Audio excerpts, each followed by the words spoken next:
بسم الله الرحمن الرحيم لله ما في السماوات وما في الأرض لله ما في السماوات وما في الأرض لله ما في السماوات وما في الأرض وإن تبدوا ما في أنفسكم أو تخفوه يحاسبكم به الله فيغفر لمن يشاء ويعذب من يشاء فيغفر لمن يشاء ويعذب من يشاء والله على كل شيء قدير والله على كل شيء قدير.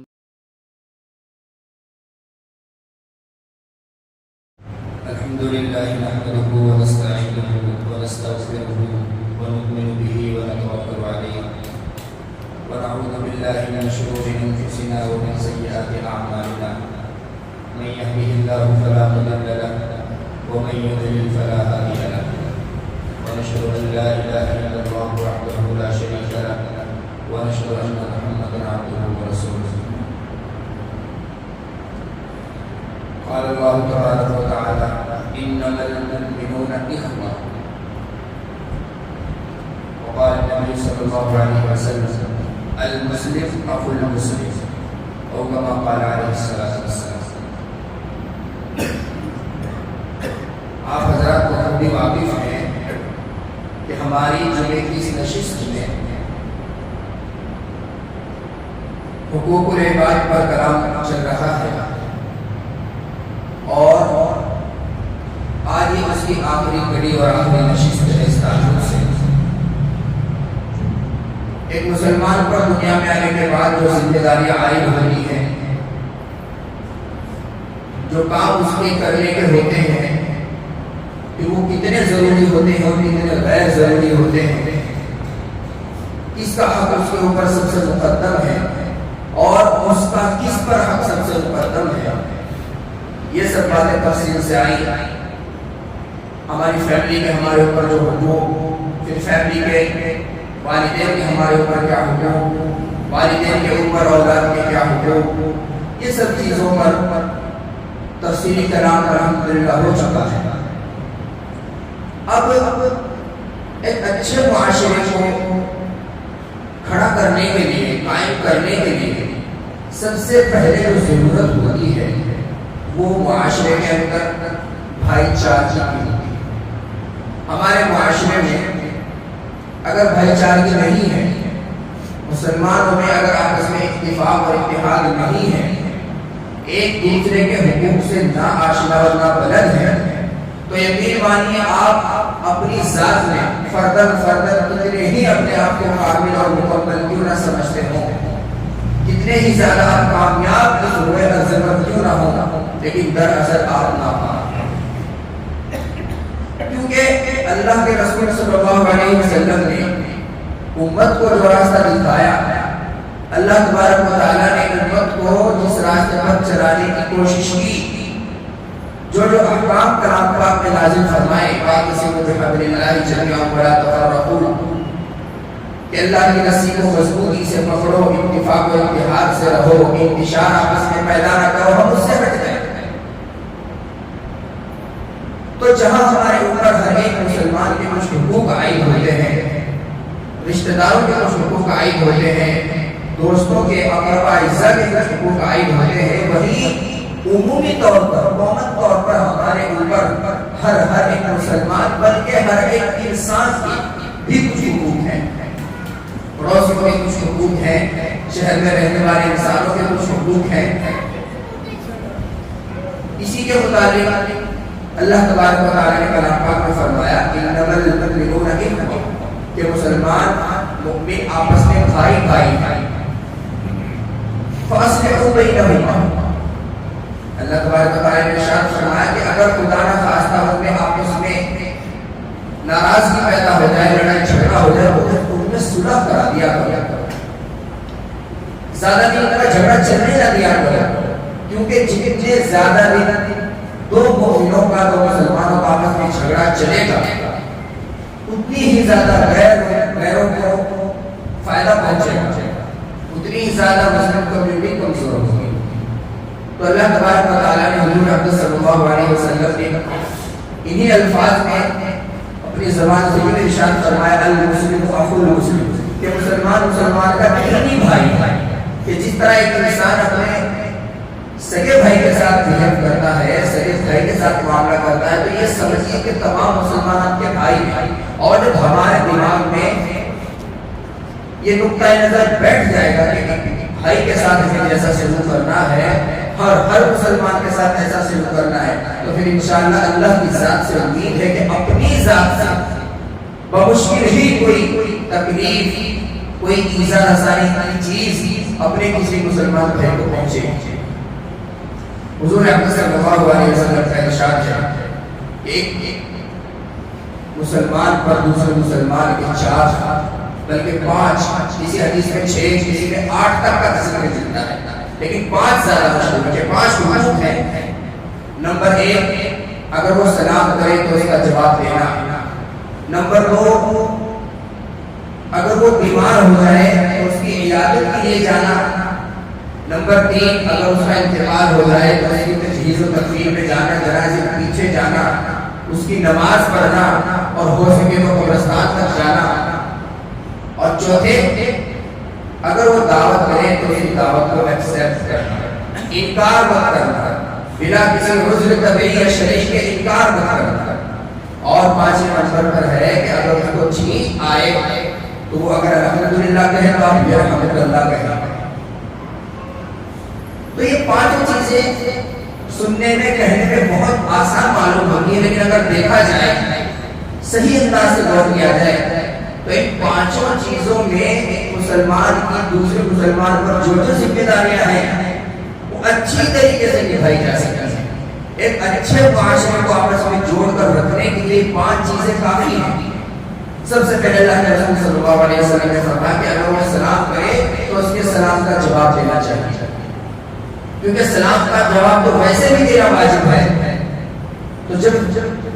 کوئی مسلمان آپ کو کر رہا ہے اور شریعت نے آپ کا بھائی اس کو قرار دے دیا ہے، تو آپ کی ذمہ داری ہے کہ آپ کو دعا دے رہا ہے تو آپ بھی اپنی دعا میں اس کو شامل کرو۔ کلام پاک کی آیت کا مفہوم ہے کہ اگر کوئی تم کو سلام کرے تو ہو سکے تو اس سے بہتر انداز میں جواب دیجیے، یعنی اگر وہ کہتا ہے السلام علیکم تو آپ کہیے السلام علیکم السلام ورحمۃ اللہ۔ اگر وہ کہتا ہے السلام علیکم ورحمۃ اللہ تو آپ کہیے وعلیکم السلام ورحمۃ اللہ وبرکاتہ۔ لیکن اگر سلام کرنے والا سب الفاظ استعمال کرتا ہے تو کم از کم اس کے لیے کلام پاک میں فرمایا گیا یا پھر اس کے برابر ہی اس کو جواب دو، یہ اس کا حق ہے۔ کوئی سلام کرتا ہے السلام علیکم ورحمۃ اللہ وبرکاتہ تو آپ اس کو جواب میں کہیے وعلیکم السلام ورحمۃ اللہ وبرکاتہ۔ سلام اور جواب کے بس نہیں الفاظ صحیح حدیث سے ثابت ہے۔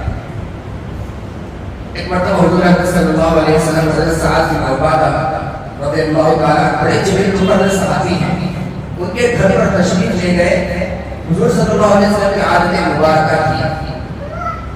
سلام کے ساتھ آواز لگاتے ہیں السلام علیکم یا سعد۔ اب انہوں نے حضور صلی اللہ علیہ وسلم کا سلام اچھے سے سن لیا، لیکن آہستہ سے جواب دیا جس سے حضور اکرم صلی اللہ علیہ وسلم کو آواز نہ پہنچے۔ پھر حضور اکرم صلی اللہ علیہ وسلم نے اسی طرح السلام علیکم ورحمۃ اللہ یا سعد، پھر انہوں نے چپکے سے جواب دیا اور حضور اکرم صلی اللہ علیہ وسلم تک اس کی آواز نہیں پہنچی۔ پھر تیسری مرتبہ حضور اکرم صلی اللہ علیہ وسلم نے اسی طرح ارشاد فرمایا اور حضرت سعد رضی اللہ عنہ نے آہستہ سے جواب دیا۔ اب یہی سنت ہے، یہی طریقہ ہے، آپ 3 مرتبہ سے زائد کسی کو اس کے گھر پر آواز نہیں لگا سکتے، یہ سنت کے خلاف ہے۔ اگر آپ کو لگ رہا ہے کہ میری آواز اندر تک پہنچ چکی ہے لیکن کوئی رپلائی نہیں آ رہا ہے تو آپ واپس ہو جائیے۔ حضور صلی اللہ علیہ وسلم واپس ہو گئے۔ اب جیسے ہی واپس ہو کر جانے لگے تو حضرت سعد بن عبادہ رضی اللہ عنہ پیچھے دوڑتے ہوئے تشریف لائے، یا رسول اللہ میری جان میرا مال آپ پر قربان، میں تو آپ کے تمام سلام سن رہا تھا لیکن چپکے سے جواب دے رہا تھا، واجب کو میں چپکے سے ادا کر رہا تھا، کیونکہ میں چاہتا تھا کہ ایک نبی کے منہ سے نکلے ہوئے الفاظ کہ اے ساتھ اوپر سلامتی ہو، تو اوپر رحمت ہو، تو اوپر برکت ہو، تو ایک نبی کے منہ سے نکلے ہوئے الفاظ تو ظاہر نہیں ہو سکتے۔ ہمارے منہ سے نکلے ہوئے الفاظ کا کوئی بھروسہ نہیں، کبھی ہو یا نہ ہو، لیکن ایک نبی کہہ رہا ہے کہ اے ساتھ اوپر رحمت ہو، تم پر برکت ہو، تم پر اللہ مہربان ہو، تو میں چاہتا تھا کہ زیادہ سے زیادہ یہ الفاظ میرے لیے حضور کی زبان سے نکلے اور میرے لیے اور آخر نہ کرے۔ تو حضور صلی اللہ علیہ وسلم کو اپنے گھر تشریف، حضور صلی اللہ علیہ وسلم کے گھر تشریف لے گئے میرے ساتھ میں، پھر انہوں نے کچھ پیش فرمایا، حضور صلی اللہ علیہ وسلم نے اس کو نوش فرمایا، بہت سارے دعائیں دی۔ تو ایک مسلمان کا دوسرے مسلمان پر یہ حق بنتا ہے کہ اسے سلام کا جواب دے، بہت ضروری ہے یہ بات۔ کچھ موقع ہیں ایسے جہاں پر آپ سلام کرنے والے کو چاہیے کہ سلام نہ کریں، اور جواب دینے والے کو بھی چاہیے کہ اگر وہ جواب نہ دے تو اس پر کوئی گناہ نہیں ہے۔ کوئی انسان مشغول میں ہے یا کسی غیر مناسب حالت میں ہے تو سلام کرنے والے کو چاہیے کہ ایسی حالت میں سلام نہ کرے۔ سلام کرنے والا دیکھ رہا ہے کہ سامنے والا کسی دوسرے کے ساتھ بہت گہری گفتگو میں مشغول ہے، تو سلام کرنے والے کو چاہیے کہ اس حالت میں سلام نہ کرے۔ سلام کرنے والے کو دکھ رہا ہے، آنے والے کو نظر آ رہا ہے کہ جس کو سلام کر رہا ہوں وہ دسترخوان پر بیٹھا ہوا ہے، لقمہ اس کے منہ میں ہے، اس حالت میں اس کو چاہیے کہ اس کو سلام نہ کرے۔ اور اگر کوئی اذان کے وقت میں آپ کو لگ رہا ہے کہ خاموشی کے ساتھ اذان کا جواب دے رہا ہے، دیندار ہے، اذان کا جواب دینے کا اہتمام کرتا ہے، تو سلام کرنے والے کو چاہیے کہ ایسے حالت میں سلام نہ کرے۔ لیکن اگر پھر بھی وہ سلام کرتا ہے تو سامنے والے پر جواب دینا واجب نہیں، دے ہے تو اچھی بات، نہیں دیتا ہے تو وہ واجب نہیں جو نارمل کنڈیشن میں واجب آ جاتا ہے۔ دوسرے موقع پر آپ سلام کریں تو اس کا جواب دیں۔ اسی لیے حدیث کا دوسرا جزء ہے سلام کے بعد کہ اگر کوئی مسلمان بھائی بیمار ہو جائے تو اس کی عیادت کے لیے جاؤ۔ حضرت جابر رضی اللہ تعالیٰ عنہ کہتے ہیں کہ میں ایک مرتبہ اتنا بیمار ہو گیا کہ میں بے ہوشی کی حالت میں تھا۔ حضور اکرم صلی اللہ علیہ وسلم میرے پاس تشریف لائے، پانی پر دم کیا اور وضو فرمایا، اور وضو کا پانی میرے چہرے پر چھڑکا، مجھے ہوش آیا تو حضور اکرم صلی اللہ علیہ وسلم کی عادت مبارکہ تھی دعائیں دینے، لا بأس طہور انشاءاللہ، گھبراؤ نہیں، یہ گناہوں کے دھلنے کا سبب ہے تمہاری بیماری، اور یہی سنت ہے جب آپ کسی بیمار کے پاس جاؤ تو اس کے پاس جا کر کہو اسأل اللہ العظیم رب العرش العظیم ان یشفیک لا بأس طہور انشاءاللہ، کہ میں اللہ سے آپ کی صحت مندی کا سوال کرتا ہوں، اللہ تبارک و تعالیٰ سے دعا کرتا ہوں کہ آپ جلدی سے صحیح ہو جائیں، اور گھبرائی نہیں، آپ کے گناہوں کو ظاہر کرنے کا سبب ہے۔ تو اس سے بیمار میں قسم کی تسلی ملتی ہے، اس کو لگتا ہے کہ اس کی بیماری کسی نے کم کر دی، اور بسا اوقات ایسا ہوتا ہے کہ دل جوئی، پریشانی کی دل جوئی بسا اوقات یہ دوائی کا کام کرتی ہے، بلکہ اس سے بھی بڑھ کر کام کرتی ہے۔ تو اس لیے اس کا بہت زیادہ اہتمام کرنا چاہیے، اور دھیان یہ رکھنا چاہیے کہ جب کسی بیمار کے پاس جائیں تو 5 منٹ سے زیادہ وہاں پر آپ نہ ٹھہریں، زیادہ دن تک اس کے پاس نہ کریں، وہ بات کریں جو صرف تسلی کی ہو، تسلی دے کر آئے، ہمت دلا کر آئے، حوصلہ دلا کر آئے، اور ہو سکے تو آپ ان سے کہہ کے آئیں کہ اگر میری کہیں ضرورت پڑی تو بندہ ہر طرح سے حاضر ہے، آپ فکر مت کیجیے۔ یہ چیزیں اس سے زیادہ نہیں، گھنٹوں گھنٹوں بیٹھ کر اس کی طبیعت میں اور زیادہ بے چینی اور دشواریاں پیدا کرتا ہے۔ تو حدیث پاک کا نسخہ کہ جب مسلمان کوئی بیمار ہو جائے تو آپ اس کے عیادت کے لیے جاؤ، یہ بھی ایک مسلمان کا دوسرے مسلمان پر حق بنتا ہے۔ اور بھی بہت سارے صحابہ کرام سے اس طرح کی روایتیں موجود ہیں۔ حضرت ابن عباس رضی اللہ تعالیٰ عنہ سے بھی مروی ہے، صحیح حدیث ہے کہ ایک دیہاتی بیمار پڑ گئے، حضور اکرم صلی اللہ علیہ وسلم کے پاس گئے، ان کو بھی اسی طرح دعائیں دی، ان کو بڑی تسلی ہوئی اور بہت جلدی شفا پایا ہے۔ تو بہت اس طرح کی حدیثیں ملتی ہیں۔ آپ خوشی میں کہیں جا کے جانا چاہتے ہیں، لیکن اگر کسی کو دیکھ کے فلاں مسلمان پریشان ہے، کتنا بھی چھوٹا ہو کتنا بھی بڑا ہو، تو ضرور تشریف لے جاتے ہیں۔ حدیث کا تیسرا جزء کہ اگر کوئی مسلمان اس دائے فانی سے رخصت ہو کر بارگاہ جا ملے، اپنے رب سے جا ملے، تو آپ کے اوپر حق بنتا ہے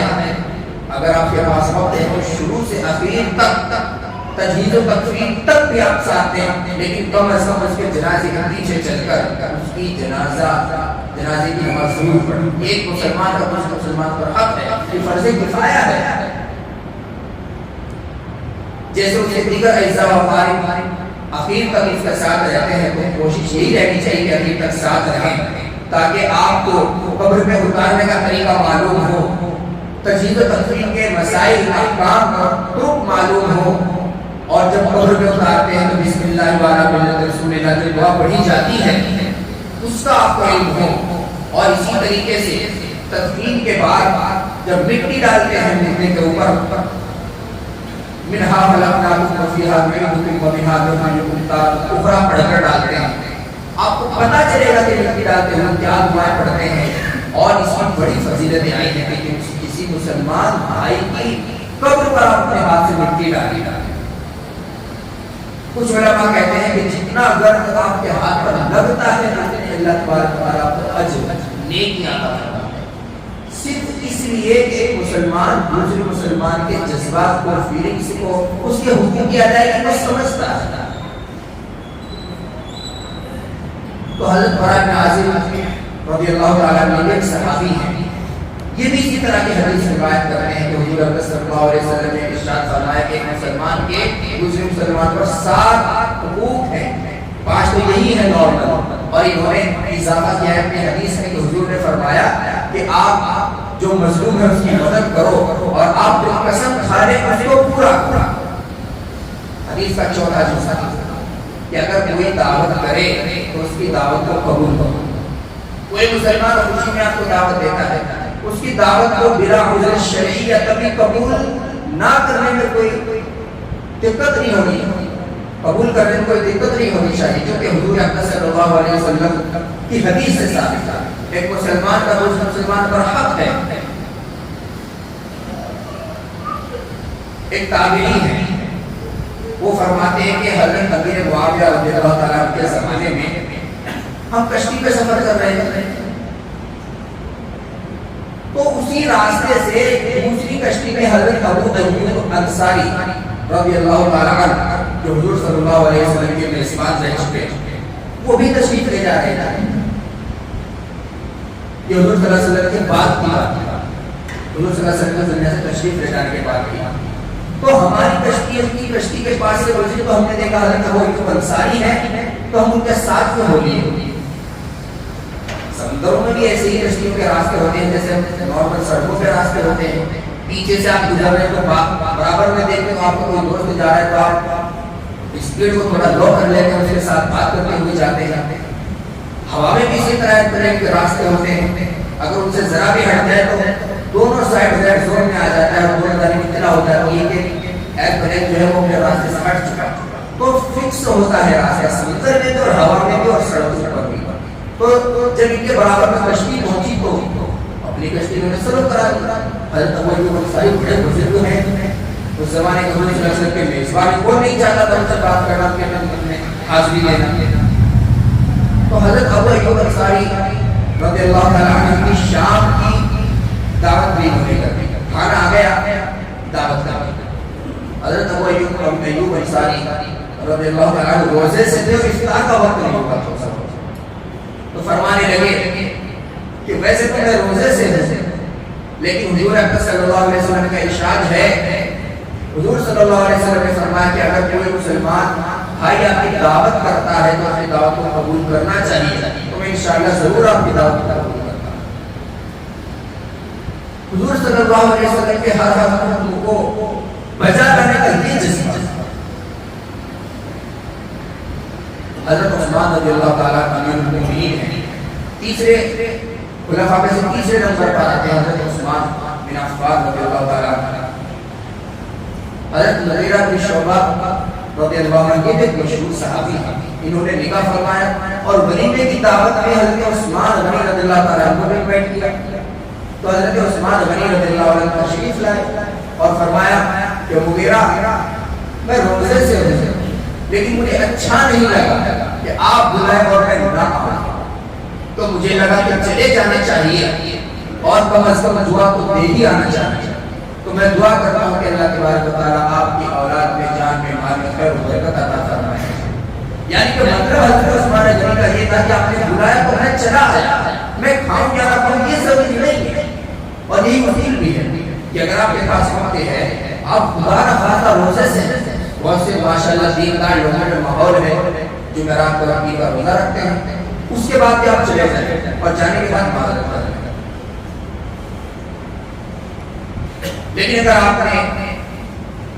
ان کے دل جوئی کے لیے روزہ افطار بھی کر دیا تو نفلی روزہ تو بعد میں بھی رکھ سکتے ہیں. لیکن اچھا یہی ہے کہ آپ معذرت کریں اور کہیں کہ آپ اچھا لگا، آپ نے بلایا، معذرت کے ساتھ میرا روزہ ہے اور میری دعائیں نیک خواہشات آپ کے ساتھ ہیں. تو حدیث کے چوتھے میں حضور اکرم صلی اللہ علیہ وسلم نے فرمایا کہ اگر کوئی مسلمان آپ کو انوائٹ کرے، دعوت کرے تو اس کی دعوت کو قبول کرے. یہ ایک مسلمان کا دوسرے مسلمان پر حق ہے. اور خود حضور اکرم صلی اللہ علیہ وسلم یہ نہیں کہتے تھے کہ کون صحابی کتنا مالدار ہے، کون صحابی کتنا غریب ہے، خود دعوت قبول فرما لیا کرتے ہیں، بہت خوشی قبول کیا کرتے ہیں. صحابہ کرام کو بھی لے کر جایا کرتے ہیں.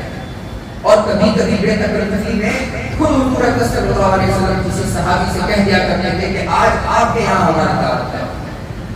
اس طرح کے بہت سارے واقعات ہیں. حدیث کا آخری جز کہ اگر کوئی مسلمان آپ کے سامنے چھینکتا ہے، اس کو چھینک آتی ہے، تو آپ یرحمک اللہ کہیے. اسی طرح دو صحابی تھے، حضور اکرم صلی اللہ علیہ وسلم کی مجلس میں بیٹھے ہوئے تھے، سامنے ہی بیٹھے ہوئے تھے. تو ان میں سے ایک بڑے مالداری میں زیادہ تھے،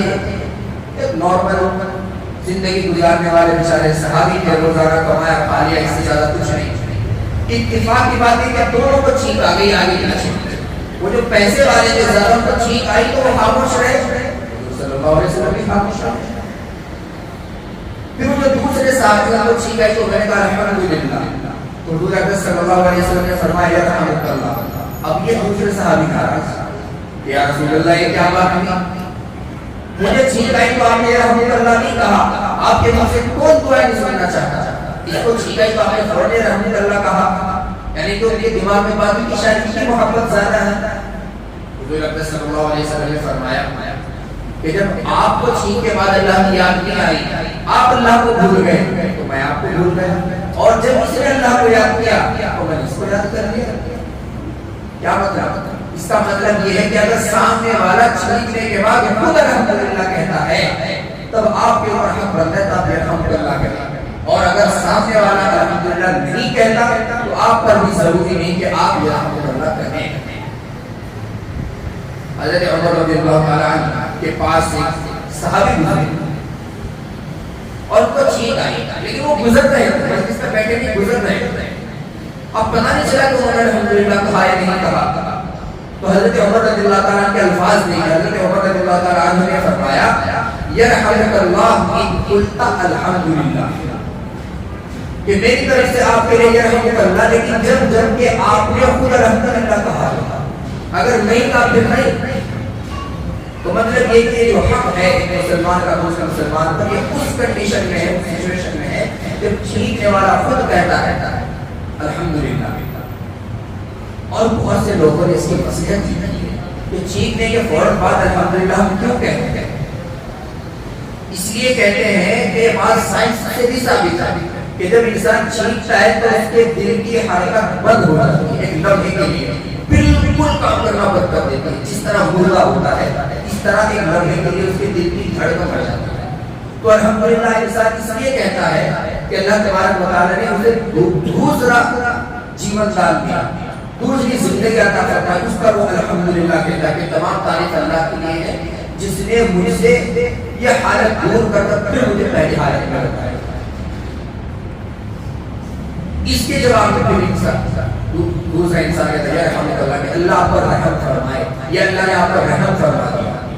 یہ مطلب یہ لاجک ہے اس پر الحمدللہ یہ الحمدللہ کہنے کا. اور پھر اگر توفیق ہو اور پتا ہو، پھر چھیننے والا اس کو الگ سے دعائیں دیتا کہ آپ نے میرے لیے رحمت کی دعا کی، یہدیکم اللہ ویصلح بالکم، اللہ تبارک و تعالیٰ آپ کی بھی خیریت رکھے، آپ کو بھی ہدایت دے، آپ کے تمام احوال درست رکھے۔ تو یہ چھوٹے چھوٹے حقوق ہیں، اگر انسان دیکھے، انسان اپنے آپ کو شریعت کی روشنی میں ڈھال کر ان چھوٹی چھوٹی چیزوں کو ادا کرتا ہے تو یقین مانے کہ کسی بڑے حق کو ادا کرنے کو وہ غلطی نہیں کر سکتا، کیونکہ یہ تمام کام ایسے ہیں۔ تفسیر میں بات ہے کہ ان سے ایگو کم ہوتی ہے، اور جہاں بھی انسان کی ایگو کم ہوتی ہے وہاں پر اجر ڈبل ہوتا ہے۔ حضور صلی اللہ علیہ وسلم نے ارشاد فرمایا المسلم من سلم المسلمون من لسانه ويده، یہ وہ حقوق ہے اس حدیث میں جو 5 یا 6 یا ایک حدیث میں 7 تک آئے ہیں، یہ وہ حقوق ایک اصول ہے، پورے رول بتا دیا اللہ تبارک و تعالیٰ نے، اللہ کے رسول صلی اللہ علیہ وسلم نے رول بتا دیا۔ باقی اللہ تبارک و تعالیٰ نے عقل دی ہے، عقل سلیم دی ہے، اس سے انسان کنفرم کرے گا، اس سے انسان پہچانے گا کہ مسلمان کے، خاص طور سے پڑوسی کے،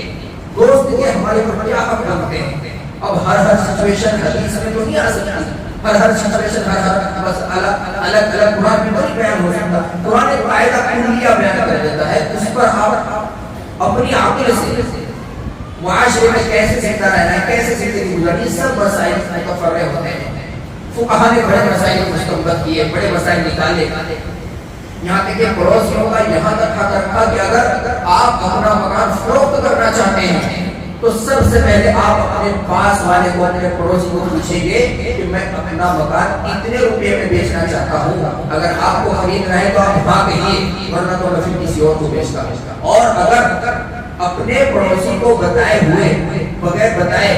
فروخت نہیں کر دیا تو قاضی کے پاس جا کر اس پورے میٹر کو فسخ کرا سکتا ہے۔ اتنی اس کو پاور ہے، اتنا شریعت نے خیال رکھا ہے اس کا، پڑوسی کا۔ یہ قاضی کے پاس جا کر کہے گا کہ 10 لاکھ تو میں بھی دینے کے لیے تیار ہوں، میں اس کا پڑوسی ہوں۔ قاضی تحقیق کرے گا، اگر 10 لاکھ بھی میں اس نے بیچا ہے تو قاضی کہے گا وہ 10 لاکھ والا تمہارا میٹر کینسل، اس کو دو۔ ہاں اگر وہ 10 لاکھ نہیں دے سکتا، 5 میں کہتا ہے یا 8 میں کہتا ہے، پھر ایک الگ بات ہے۔ تو شریعت نے اتنا زیادہ پڑوسی کا خیال رکھا ہے، اور کل حدیث بھی آئی تھی، اصل کی تعلیم میں حدیث تھی کہ حضور اکرم صلی اللہ علیہ وسلم نے صحابی سے فرمایا کہ جب سالن بناؤ تو اس میں کچھ بڑھوتری کر لیا کرو، چاہے پانی زیادہ ایڈ کر لیا کرو، تاکہ سالن زیادہ تیار ہو، اور پھر وہ ضرورت مند جو آپ کے آس پاس میں رہتے ہیں آپ ان تک پہنچا دو۔ تو اتنی چھوٹی چھوٹی باتوں پر اللہ کے رسول صلی اللہ علیہ وسلم نے متوجہ فرمایا ہے۔ آپ سے کوئی تعلق توڑ رہا ہے تو توڑتا رہے، آپ جوڑتے رہیے۔ سل من قطعک واعف عن من ظلمک واحسن الی من اساء الیک، صحیح حدیث ہے۔ سل من قطعک کہ جو آپ سے تعلق توڑے تم اس سے تعلق توڑے مت رکھو، اپنی انا میں مت رہو، اس سے تعلق جوڑ لو۔ سل من قطعک واعف عن من ظلمک، اور اگر کوئی آپ پر ظلم کرتا ہے،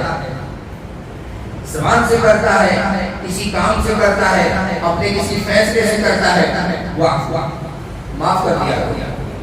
کوئی لمٹ نہیں ہے معاف کرنے کی۔ حدیث میں آتا ہے کہ اگر یہ اپنے خالق کو 70 مرتبہ معاف کرنے کی نوبت آئے تو 70 مرتبہ معاف کر دیا کرو، کیونکہ اللہ کے بارے تعالیٰ سے جیسے معافی کی ہم امید رکھتے ہیں اسی طرح آپ بھی معاف کیا کرو۔ ارحموا من فی الارض یرحمکم من فی السماء، جب زمین والوں پر رحم کرو گے تبھی آسمان والوں پر رحم کرے گا۔ وَأَحْسِنْ إِلَىٰ مَنْ أَسَاءَ إِلَيْكَ، اور جو آپ کے ساتھ برائی کا معاملہ کرتا ہے آپ اس کے ساتھ اچھائی کا معاملہ کرو۔ آپ کے ساتھ کوئی برائی کرتا ہے، کوئی آپ کو گالی دیتا ہے، کوئی آپ کی چغلی کرتا ہے، کوئی آپ کو آپ کے پیچھے برا بھلا کہتا ہے، آپ کے پاس اطلاع پہنچتی ہے، ضروری نہیں کہ آپ بدلے پر سے اسی طرح کہو، ضروری نہیں کہ آپ بدلے پر اس کو گالی دو، ضروری نہیں کہ آپ لٹ لے کر یا اپنے خاندان کے ممبرس کو لے کر اٹے کے نور بس کے دروازے پر جا کر کھڑے ہو۔ وَأَحْسِنْ إِلَىٰ مَنْ أَسَاءَ إِلَيْكَ، یہی تعلیم ناشر ہے، یہی تعلیم ہے نبی صلی اللہ علیہ وسلم کی، یہی تعلیم ہے قرآن کی، اور یہی ہے اسلام، یہی ہے دین۔ صحیح جو دین کی شکل ہے وہ یہی ہے کہ آپ غلطی کرنے والے کو معاف کر دیں، برائی کرنے والے کے ساتھ آپ اچھا سلوک کریں، اور جو آپ سے صلہ رحمی میں بڑی تاکید آئی ہے، حدیثوں میں اس پر اتنی سخت وارننگ ہے کہ جو صلہ رحمی پر دھیان نہیں دیتا، خاص طور سے اپنے اعزاء و اقارب، رشتہ داروں کی مین ممبر، ان سے جو قطع تعلق کرتا ہے تو سمجھ جائیے وہ پوری انسانیت سے قطع تعلق ہے، اس کا پوری انسانیت سے کوئی جو اپنا نہیں ہو غیروں کا کیا ہوتا ہے۔ تو اسی لیے اگر آپ کو لگتا ہے خاندان میں اور کبھی کبھار گھر کے افراد میں سے کوئی فرد ایسا نکل آتا ہے کہ زندگی بھر آپ یہ کہہ لیجیے آسان الفاظ میں کہ جھیلنا ہی پڑتا ہے بس، لیکن آپ جھیلیے، اسی کا نام انسانیت ہے، وہی آپ کی آزمائش ہے۔ اس کو اپنے سے بالکل توڑ کر الگ کر دینا اور اس کو کسی کام میں شریک نہ کرنا، اس کو بالکل کسی کام میں نہ پوچھنا، یہ اسلام کی سکھا جاتا ہے۔ آپ اس کو توڑ دو گے تو کوئی اور اس کو جوڑ دے گا، لیکن آپ اس کو جوڑے رکھیں گے تو آپ کے خاندان کا، آپ کی فیملی کا ممبر بن کر رہے گا، آپ کی طاقت بن کر رہے گا۔ تو شریعت نے ایک مسلمان کو دوسرے مسلمان سے جوڑنے کی جتنی طاقت لگا دی ہے وہ قابل دید ہے، غور کرنے کی بات ہے۔ حضور صلی اللہ علیہ وسلم کی احادیث مبارکہ الگ تصریحات کرتی ہیں، کلام پاک کی آیت انما المؤمنون اخوہ، سب مومن جتنے بھی رویا زبر ہیں، وہ چاہے بنگلور کا ہو، کرناٹکا کے کسی اور خطے کا ہو، ممبئی کا ہو، دہلی کا ہو، کہیں کا بھی ہو، اخوہ، سب بھائی بھائی ہیں، اور بھائی کے جو بھائی اور حقوق بنتے ہیں وہ عائد ہوتے ہیں، وہ لاگو ہوتے ہیں، اور بھائی کہہ کر مومنوں کو آپس میں بھائی بھائی کہہ کر ایک محبت بڑھانے کی طرف اشارہ ہے، ایک فارمولا ہے تاکہ میں آپس میں اتفاق اور اتحاد رہے، یہ منتشر نہ ہونا۔ حدیث کا مفہوم ہے کہ جب ایک انسان کو، مسلمان کو تکلیف پہنچتی ہے تو پوری مسلم برادری کو، پورے ہر مسلمان کو جو دنیا میں رہتا ہے، زمین کے کسی بھی کونے میں رہتا ہے، اس کو تکلیف پہنچتی ہے۔ اسی لیے تو اللہ تبارک و تعالیٰ نے قتل کو کیا کہا؟ پوری انسان نے کہا، کیونکہ جب ایک انسان کو مار دیا تو دوسرے کو مارنے کا کیا دیا؟ اسی لیے قتل پر اللہ تبارک و تعالیٰ نے کہا کہ ایسا ہے جیسا کہ پوری انسانیت کو قتل کر دیا۔ تو اسی لیے اللہ تبارک و تعالیٰ نے کلام پاک کے ذریعے نبی اکرم صلی اللہ علیہ وسلم نے کلام پاک کی تشریحات جو ہمیں احادیث کے انداز میں فرمائی ہیں، ان کے ذریعے سے ہم تک جو پیغام پہنچتا ہے، کوشش یہی رہنی چاہیے کہ ان پر ہم اچھے سے عمل کریں، اچھے سے عمل پیرا ہو، ایک بن کر رہے، نیک بن کر رہے، تبھی ہماری مسلم طاقت کا اندازہ ہوگا، ورنہ تو اکیلے رہیں گے تو چل چل پر مار دیے جائیں گے۔ اللہ تبارک و تعالیٰ کے ہمیں سے زیادہ عمل کرنا توفیق عطا فرمائے۔ ایک مسئلہ دو شامل سے میں دیکھ رہا ہوں، جمعے میں تو رش زیادہ رہتا ہے، صفوں میں پہلے سے ماشاءاللہ پوری بھری ہوئی ہے۔ نارمل نماز جب نماز کھڑی ہو جاتی ہے تو ایک صاحب وہاں کھڑے ہوتے ہیں اور یہاں سے جگہ خالی پڑی ہے اور پیچھے اشارہ کر رہے ہوتے ہیں پیچھے والوں کو کہ آگے جگہ خالی پڑی ہے، یعنی ان کو امام کی سائڈ ہو گئے، وہ خود پتہ ہی ایسا لگتا ہے کہ کوئی امام سے اشکال ہے، ان کو ادھر نہیں آنا چاہتے، پچھلے والوں کو اشارہ کرنا کہ ابھی سب بھرواتے ہیں کہ یہاں جاؤ، میرے پاس یہاں جاؤ، وہ خود دور ہوتے چلے جاتے ہیں ادھر، اس سائڈ سے اسی طرح کا ماحول دیکھنے کو ملا، وہاں کھڑے ہو جاتے ہیں، ادھر آنے کا نام نہیں لیتے، پیچھے والوں کو کہتے ہیں کہ یہاں جاؤ، جگہ خالی ہے۔ تو اسی اجازت کے خلاف ہوتی ہے، آپ کو جگہ دکھ رہی ہے، آپ فوراً لائن پوری کرنے کا چکر میں رہیے، یہ آپ کی ذمہ داری ہے، اور جتنے بھی قریب آپ امام سے، مؤذن صاحب سے رہیں گے، اپنی سب کی تو فضیلت یہ رکھیے، تو یہ حرکت نہیں ہونی چاہیے۔ آپ جہاں جگہ ملتی ہے، اپنے پچھلے والا خود دیکھے گا، وہ خود نہیں آگے آنا چاہ رہا، اس کو زبردستی بلا رہے گا، تو ان چیزوں کا خیال رکھنا چاہیے۔ اور پھر سے میں یہی بات کہتا ہوں، آج ایک اور حدیث سامنے اسی طرح کے ہے کہ حضور اقدس صلی اللہ علیہ وسلم پر خود اللہ بھی درود پاک پڑھتے ہیں، ان اللہ و ملائکتہ یصلون علی النبی، اللہ بھی، اس کے فرشتے بھی یصلون علی النبی، نبی صلی اللہ علیہ وسلم پر کیا بھیجتے ہیں؟ درود بھیجتے ہیں، یعنی کہ ایک عمل ایسا ہے کہ اللہ تبارک تعالیٰ بھی کرتے ہیں اس کے لیے اپنے لاڈلے نبی پاک کے، تو ہماری بھی ذمہ داری کہ کم از کم پچھلے جمعے کو عبادت کی لمٹ رکھیے، آپ 1000 مرتبہ کی نہیں تو کم از کم 500 کی، اور اگر کچھ نہ ہو سکے تو ایک تسبیح جب تک آپ درود پاک کی نہ پڑھیں تو سکون نہیں آنا چاہیے۔ اللہ تبارک و تعالیٰ کے حسن سے